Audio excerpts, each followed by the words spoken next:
Tonight on CTV, raw chicken in the dining halls causes student complaints and sickness.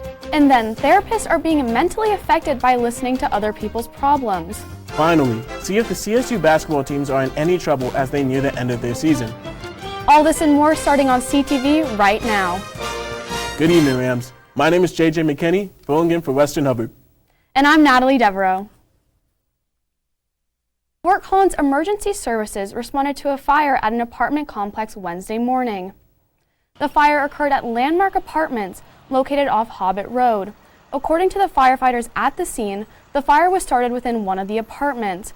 The cause of the fire is currently unknown, with responders still investigating. No injuries were reported. However, the fire chief at the scene was looking for a place to shelter those affected. There is currently no updates on whether the affected members will be able to return to their apartments. Having issues with your dining hall meals and the way they're cooked? Well, after CSU students complain about food conditions, it looks like you may not be the only one. After complaints about CSU's dining halls and their food preparations, concerns about dining hall safety have been brought into question, with some of the students voicing their disapproval. An announcement in Corbett, I think, that people in that hall were just like a bunch of them were all getting food poisoning, probably from the foundry. So I don't know, it's just a little bit scary, I guess. Concerns over food like raw chicken have been posted on social media, with students, faculty, and teachers alike voicing their concerns. I feel like I have maybe seen something about that last semester at the beginning. So far, there have only been a few instances of students being served raw chicken in the CSU dining halls. One case in August in Durrell, and the other one more recently in the Foundry. But Director of Residential Dining Services Liz Porer says that CSU's dining halls have multiple steps in place to prevent and report contaminated and raw food. We do have to deal with the employee. Sometimes it's as easy as just retraining. Okay. You know, it's just like, can't do that. Here's the reasons why you can't do that. Mm-hmm. Here's what could happen if you continue to do that. And then obviously, most of the time it's retraining with either a chef in one of the units or a service. Despite all of the concerns, reports of food contamination and raw food are low, with the Environmental Health Services finding nothing wrong with the dining hall's procedures after an inspection. Porer and CSU's dining halls insist that they are doing everything they can to keep CSU's dining halls safe. JJ McKinney, CTV Representatives of the CSU dining halls encourage students who have food complaints to report them to Housing and Dining Services right away. Your student government is changing. Why is that, and how does that affect you? Reporter Weston Hubbard tells us more about this story. Wait for patience, everyone. Tonight was a busy night for ASCSU, the student government system for Colorado State University. Starting off the evening, members of ASCSU held an event called Desserts and Democracy, where they discussed an important topic, ranked choice voting. So here's kind of how it could be, where we have the current ballot options you typically see are Democrat versus Republican with one choice. This is what a ranked choice voting ballot could look like. While ranked choice voting was a huge part of the Desserts and Democracy tonight, there was a bigger issue to address within the ASCSU chambers tonight. That is Kyle Hill's resignation. Well, the resignation is occurring due to, reasons such as like academic underperformance. Kyle Hill was elected as Speaker of the ASCSU Senate at the end of the spring 2021 academic year. Earlier this week, he posted a video to his Instagram story discussing his resignation. To my colleagues and the students of Colorado State University, during this time of year, 1 year ago, I had set my journey of being the student body Speaker of the Senate with this campaign promise, to serve the student body. However, I do not believe that I can effectively hold that promise in my current position. In face of Kyle's resignation, members of the ASCSU had quite a lot to say on the matter. So I think his resignation is the best thing that can happen with Senate at the moment. At the moment, Senate has been very chaotic. Former Speaker Hill has, unfortunately, not solved that chaos. So I found myself not being able to fulfill all my duties as Speaker and schoolwork at the same time because due to the time commitment both made, the impacts of that has been, I find to be very hard for me to continue with my role. Some members did view Kyle's resignation in a different light, citing other reasons for his resignation. The Senate session fell apart really in the beginning of the session. There were various events that were very, very just deplorable, and questions about how to make the space more inclusive. Succeeding Kyle will be Jackson Hunter, a former parliamentarian. Members were able to give their input on his promotion into the role as well. I'm really optimistic for Jackson, Speaker Hunter being the speaker. He really knows all of the job duties of the speaker really well. He knows parliamentary procedure, and he's comfortable in this space enough to make sure that we are running smoothly and not harming anyone else. I think that Jackson would make a very fine speaker. I'm looking forward to see what comes up with the Senate the rest of the term. So, at least for stepping up into the speaker position, I feel very confident in facilitating a space that makes everyone feel comfortable, but not only feel comfortable and safe, but also something that we can get more stuff done. Speaker Hunter officially took over the position last night and hopes to bring the Senate into a new era of succession. We just want to be the most efficient we can while supplying a safe space and really make sure that ASCSU Senate is living up to its full potential. Under God, indivisible, with liberty and justice for all. As the ASCSU election cycle is kicking into full gear, you can expect to hear a lot of new names pop up for your student body in the near future. 32% of students who park on campus often start their day with a hectic search for a place to leave their car. It is no secret students have grievances with campus parking. From the cost of permits to the lack of spots, the school is aware of the dialogue surrounding parking, but says there is little to be done. CSU parking and transportation services are completely self-funded and therefore must collect revenue through permits and pay-to-park methods. They say only 11% of the funds come from ticketing. As for the limited parking space, there is virtually no room to expand because of how developed campus and surrounding areas already are. In many cases, new buildings have been constructed on top of parking lots, restricting space further. Parking Services faculty states they want to work with students through these troubles. The business Stapled has issued an apology following a controversy last week. Wednesday, the manager on duty turned away Poudre School District educator and her 8 autistic students. After the event blew up on social media, the business is now trying to set things right. In their issued apology, a representative of the business discussed how they are here to support educators and students. They expressed their disappointment with the situation and personally invited the students back.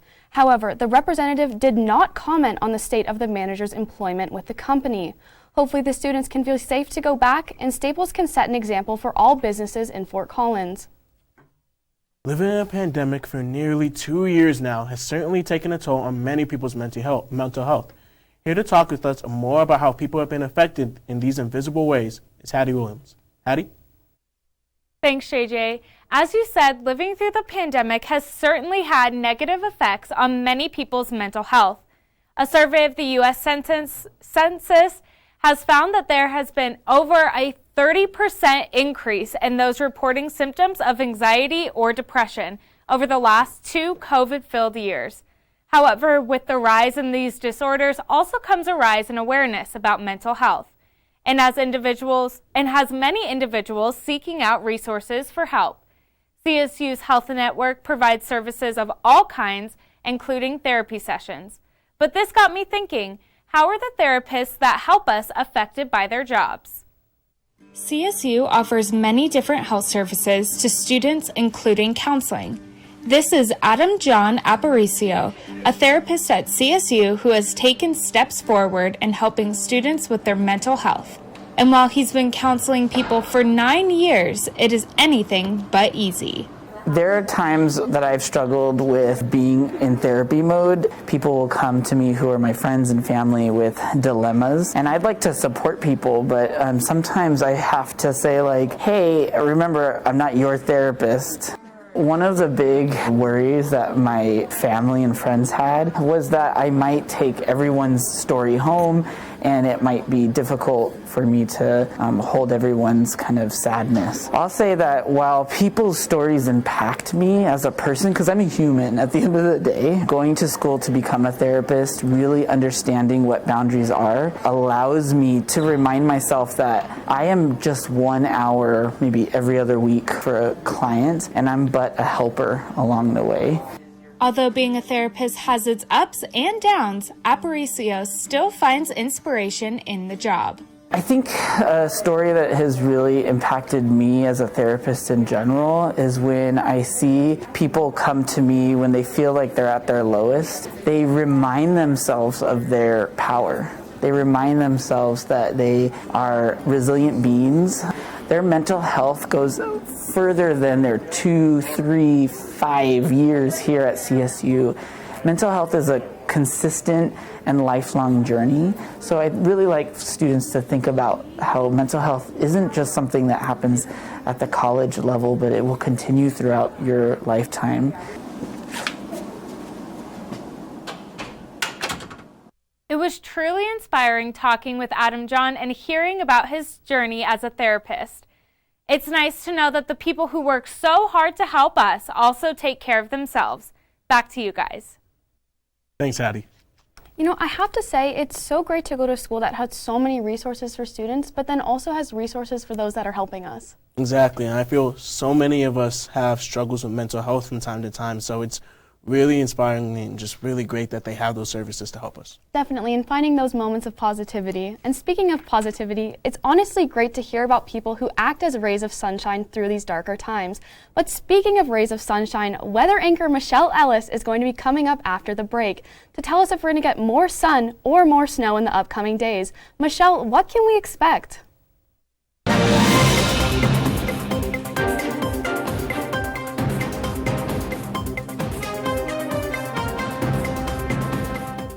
Welcome back from the break, Rams. Teachers are expressing frustrations in Poudre School District after having to use personal time off to pay for COVID leave. Since the start of the academic year in August of 2021, nearly 400 cases of COVID-19 have been confirmed among the teachers and staff. This has caused those teachers to feel like they're being treated unfairly. Teachers expressed worries over their PTO not being able to cover the full extent of their quarantine. Some teachers even thought about coming back early to avoid losing pay for the days they would miss. A few teachers reported they were taking care of their sick families and began a debate over helping family or getting money. There is one way to receive supplemental support from the school district. However, there is a catch. A staff member attempting to receive said support must have used less than 80 hours of time off prior to January 1st of 2021. From there, the school district would supplement the amount of hours until the 80 hours is reached. As of now, teachers still remain frustrated with the school district, but no immediate plans for change are in action. Fort Collins' population is increasing at a rapid rate of nearly 2% a year, and moving into the city with these new residents is bad cell phone service. Although poor cell coverage has been a long-standing issue, it is only getting worse as Fort Collins grows. Over half of the city does not have enough cell phone towers, leading to inconsistent service. Several residents have reported dropped 911 calls.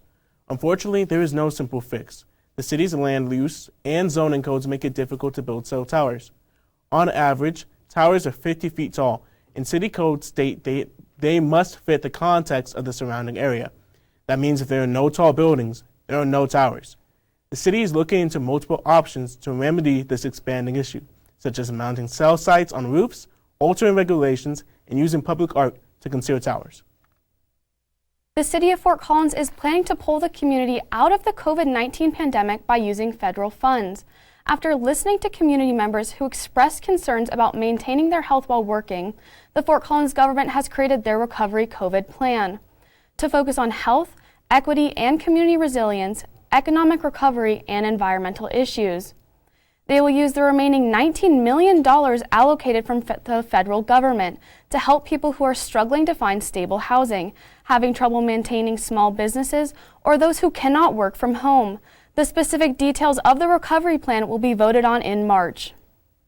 Colorado's 43rd governor, Jared Polis, announced his re-election campaign this Tuesday. In his tweet revealing the news, he called Colorado America's greatest state, and said he wouldn't stop working to build a better place for generations to come. Polis is a member of the Democratic Party, and a successful re-election would mean Colorado will have not seen a Republican governor in over 15 years. Climate change has been a hot topic for many years now. We often hear about the large impacts it could have on our lives, but what about the smaller things, such as beer? In the age of COVID, businesses have changed what they've done in the past to survive the present. But New Belgium is looking to the future and what problems may lie ahead.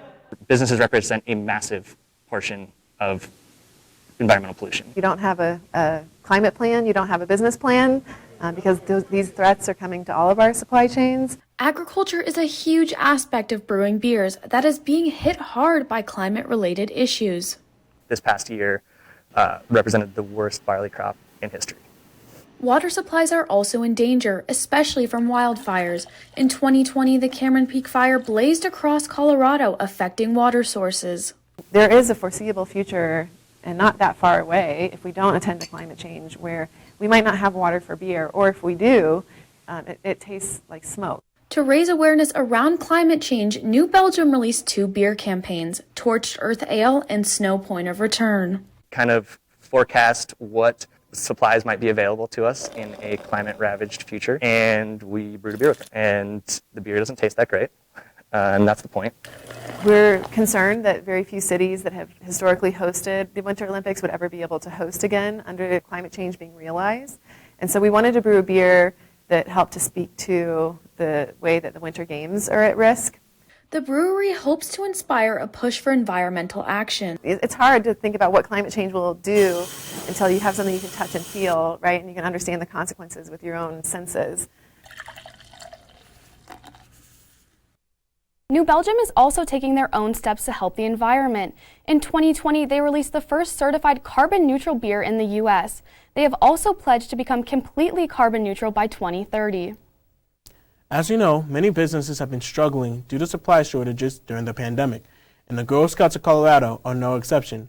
There are currently 3.5 million packages of Girl Scout cookies in the state, but split between 15,000 girls selling them, there aren't as many flavors to go around. 4 out of the 9 flavors offered are in shorter supply than normal, which means you may not be able to get that box of Tagalongs and Thin Mints. Girl Scout cookies are pretty great, but honestly, I don't know about you, but I can't stand Thin Mints.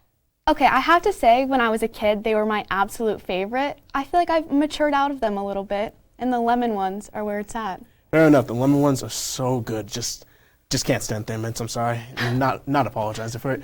But if you want to know more about how supply shortages are impacting the Girl Scout troops, Natalie will have more information about this next week.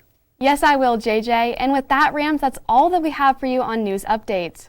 Coming up after the break, Leah Kakowski tells us if the CSU men's basketball team can continue their good luck on the court, or if they'll fall short at the end of their season. Stay tuned.